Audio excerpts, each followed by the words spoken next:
Welcome in to the Crypto Bunker podcast. Today we get to talk about crypto, one of my favorite things to talk about. If you like this channel, if you like talking about crypto, if you like hearing about crypto, if you want to stay up to date on the news, on the macro, on the little things in crypto, little news pieces that I put together, YouTube shorts, please click subscribe on my channel. Please like the video and let's get right into it. So what we're looking at first is just the prices here. So we have Bitcoin and ETH. We did see a little bit of a pump with the debt ceiling news, the news that they are most likely going to pass an agreement for the debt ceiling to be increased. So we know more printing of money, just shows how dysfunctional that the government might be, and so it's good for assets, people that hold assets. Crypto is one of those ways to sort of opt out of the traditional system. So yeah, that's what we're looking at here. One of the biggest news pieces of the week is actually that Beijing Web3 white paper comes out, and there has been regulation changes in China from the Chinese government, from the Communist Party of China, from the CCP, actually embracing Web3. They wrote a white paper and a new era of digital assets potentially coming in the region. And CZ, the Binance CEO, talked about how this is interesting timing from the government. He suggested that this could lead to a bull run. He did say that the white paper mentions Gavin Wood from Polkadot. We know that Polkadot has always planned to be a big part of what China is doing. So we can say that they've spent a lot of money on marketing in China. It didn't really work out because the regulation really got bad right when they were trying to do that. But Polkadot is definitely a huge part of the Chinese community, and so looking forward to that on June 1st. These traditional financial institutions will be offering crypto assets to their citizens. So the cool thing about this is they actually have chosen, and you can say this is cool or not, essentially, but basically I think it's kind of a good preview of what potentially could be happening in the US. But they have actually chosen winners. Now, I couldn't find the exact article on this, but some major cryptocurrency tokens, have they are now allowing to be traded. So those tokens are most likely, are going to be Bitcoin, Ethereum, coins like Polkadot, Litecoin, Bitcoin Cash, Chainlink, and those are the ones that I have seen thrown around. Now, I'm sure I'm missing a few. I'm sure that some will be added as time goes on, but those, as we stand right now, we know how good of a position that Polkadot is in terms of regulation. The Chinese government is recognizing that, which is great. So, that's a good thing. And so, yeah, Hong Kong has always been a place that was a crypto hub, but with COVID and the COVID lockdowns, and China is just really coming out of that. So I think that this is a perfect time for Hong Kong to drive new global Web3 adoption. It's great. This is a great news. Even though they say our regulations will be tight, we will let the industry develop and innovate. We will let them create the ecosystem here, and that actually brings a lot of excitement. But that doesn't mean light touch regulation. So I mean, all the things that they're saying they want to do are good things. Like, they want to just make sure that people are understanding the risks. People are setting up exposure limits, token admission and review committee. Tokens available to retail investors should be included in at least 2 acceptable investable indices from independent providers. So basically they want the option for people to be able to have multiple trading platforms to own these cryptocurrencies, like Polkadot, say, or Litecoin or a Chainlink, things like that. So just a few more positions. Hong Kong is looking to reposition itself as a key crypto hub in the region. We know that Singapore has taken a lot of the business away from China, and so China is trying to bring that back. Everyone, usually, people are a big fan of China in terms of, all the people that I've listened to that have traveled to China, Hong Kong, they love it. And so, look at like Arthur Hayes, for example, I think lives in Hong Kong. He talks about how Hong Kong is well positioned as well. And even the Secretary for Financial Services said, we attach great importance to virtual assets in Web3. This is a huge deal, guys, because again, China, they really have a lot of wealth. They have a lot of money that is stored up in their bank accounts. And if they're allowed to spend that money on digital assets, they will do that. They have been waiting for this moment. China is now giving them this moment. People are going to move to Hong Kong to set up shop. And the crazy thing is that now what does the U.S. do? What is the U.S. response? Do they want companies to literally leave the U.S. and go to the Communist Chinese Party? I think it's just crazy that the U.S. is now more hostile to crypto than China. You would think that the U.S. would at least allow these cryptos that China is allowing, the ones that are more secure and safe and everything that they designate to be safe. But so yeah, that's basically what we're looking at here. Huge news. Just wanted to highlight that for a while because it's important. We also have Bitcoin Ordinals. So if we look at, I actually wanted to look at crypto fees .info, which is a great site if you want to see the fees. We can see Bitcoin is now back up towards Ethereum, which is great to see. For all you Bitcoin fans out there, for all the people who love Bitcoin, want to interact on Bitcoin, but have been waiting for it to offer NFTs and things like that and tokens, well, we now have that. So another cool thing is crypto flows. If you are interested, you can see that Bitcoin is really, catching up to Ethereum in a big way. It's crypto, obviously, ETH is still the biggest. We have Bitcoin, Binance being the third. So we know kind of how that goes. Obviously, Polygon is up there as well. So yeah, this is a cool visual to look at. So just so you guys know that that's available. We do want the fees to be high, okay, on Bitcoin, because that is good for the Bitcoin miners. So what Udi is saying is, welcome to Bitcoin Season 2.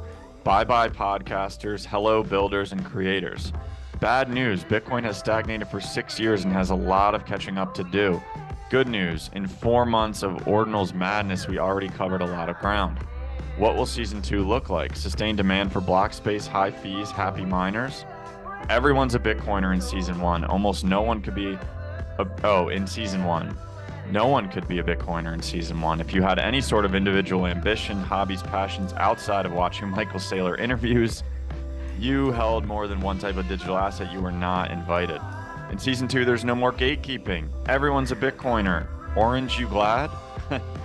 Bitcoin developers now can show the full power of what Bitcoin can offer in the Lightning Network. They can show the full set of BRC20 tokens, Ordinals, Ordinals, which are NFTs built on Bitcoin, smart contracts. Yes, it's coming. Arguably, early Ordinals marketplaces already employ a basic form of this, but as new Bitcoiners continue to pile on, we're going to have demand for new technologies.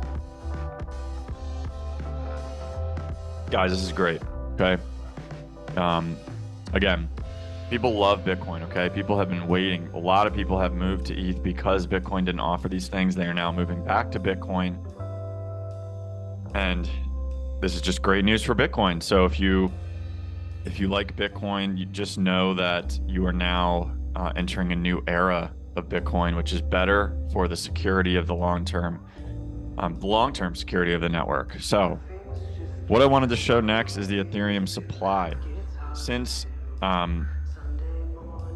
we can see that the supply is, since the merge,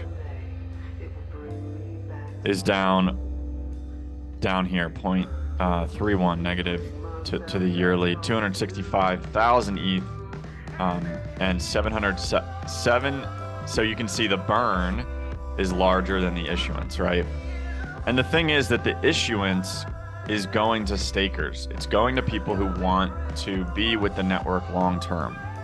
Okay, it's going to people who most likely are not going to sell any ETH because they don't need to sell. They don't have any expenses besides taxes. So the Bitcoin, the Ethereum proof of work miners were even more destructive to the ETH price in terms of the amount of ETH that they sold. The issuance was a lot higher than Bitcoin during proof of work. So the Ethereum miners were really selling a lot. And when the Ethereum burn went into play, and then when the Ethereum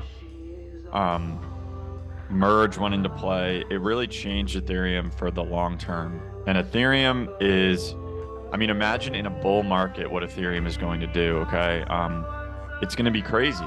It really is going to be something we've never seen before.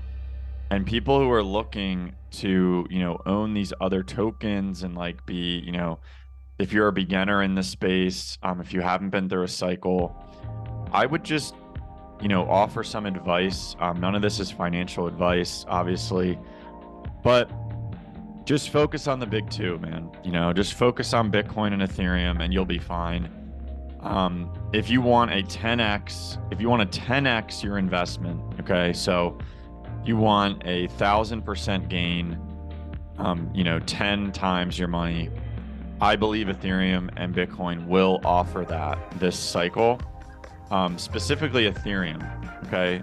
So Ethereum is my biggest holding, and so I am a little bit biased, but I do think that in a bull market, the Ethereum supply will go nuts, in terms of it's going to be even more negative, and it's going to be out of control, actually. I'm a little bit worried that we're not going to be able to control the amount that the price will go up, and it's just going to be like a mania, ending in like a $50,000 Ethereum or something like that. But I think 10x is like a base case from here, like 18K. That's, I would say 15K is probably my base case. That's what I expect, but I could see it going up to around 50K or even more in a bigger bull market where the US creates some more regulations around these things. You're going to have people during a bull market buying Ethereum on Fidelity. You're going to have, say a Bitcoin ETF comes out, maybe that leads the bull run, and maybe that actually does 10x Bitcoin. So these are just some thoughts about what we could see in the next bull run. So keep that in mind. Okay, so next we have WorldCoin. So WorldCoin is a coin that it actually gives you money for just being a human.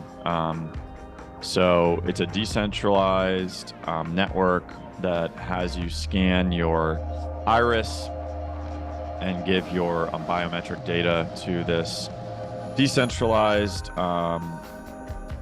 company who is basically looking to, they're going to launch on Optimism, which is good for Ethereum as well, because I think Optimism might have like 50,000 users. WorldCoin has about 100 million users. So bringing all those users to Optimism is going to be huge.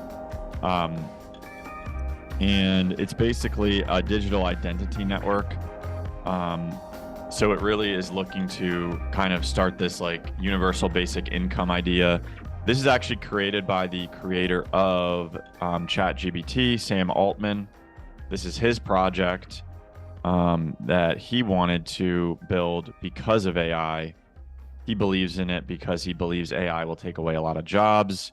And so we're going to need universal basic income. WorldCoin is one way to do that in a decentralized way where the people actually own the network and things like that. So I think this is really cool. You know, obviously some people are against the fact that you have to give up your biometric data. I'm not saying I would do it, but yeah, I may have got the numbers wrong. So it says 1.6 million signups, 500,000 monthly active users. But I think that, you know, it's going to be great for Ethereum, for Optimism, for all of that. So let's take a look at some future possibilities. Let's take a look at the charts really quick. I just wanted to show a few things and just highlight the fact that Chainlink actually looks like the Ethereum chart a little bit.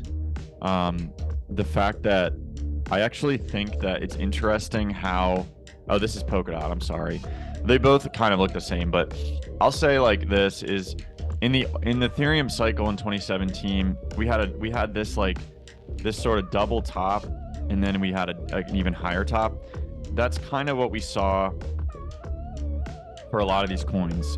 We had sort of like these peaks, and then we came back down, and then we launched and sort of double topped. This is on a logarithmic scale. I think this is what we're looking at. Polkadot is actually at the bottom of this scale. And like I said, Polkadot is a big China coin. So people will be looking to buy that on June 1st when that becomes available to Chinese investors. So just be aware. I think people are front running that opportunity here. You know, so, you know, coins that I'm accumulating, not financial advice. Polkadot, Chainlink, obviously you guys know I'm Ethereum, Bitcoin are my number 1 and 2. Polkadot and then Chainlink. Those I think are going to be the 4 to watch out for in this next cycle.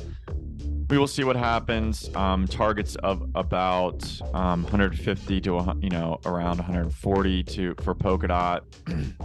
I think that makes sense. I mean, that's what we saw with Ethereum, right? So, you know, this is the Ethereum sort of, this is like the same chart for Ethereum, right? And if we see kind of what we saw in this last cycle, you know, I have Ethereum up at the top here around like 30K, or even higher. You know, if the bull run takes us a little bit farther, you know, we could look up around 40K. With Bitcoin, I have us around 330,000 for Bitcoin. If we can, you know, get to the top of this logarithmic channel, which I think we can, especially if we got a Bitcoin ETF, obviously that will be big. With Chainlink, this is again the ETH sort of run compared to Chainlink. I think it's very similar. We could see Chainlink around that 140 as well. It's funny because Chainlink is sort of it's like sort of the same prices as Polkadot as well. Like it topped out around 50, just like Dot. It went down to like 5, just like Dot. So sort of a similar chart, and that's I think why we're getting like similar targets here for Chainlink. It's interesting, you know, how this kind of all matches up. You have that rally, bam, bam, down all the way to the same amount, and then obviously we had more of a run here for Ethereum. Chainlink has sort of just chopped sideways. But we are sort of on this bottom part of the channel. So just something to watch out for. And I think that's it for today. Hopefully you guys got something out of the video. If you did, please like, subscribe, and have a great rest of your weekend.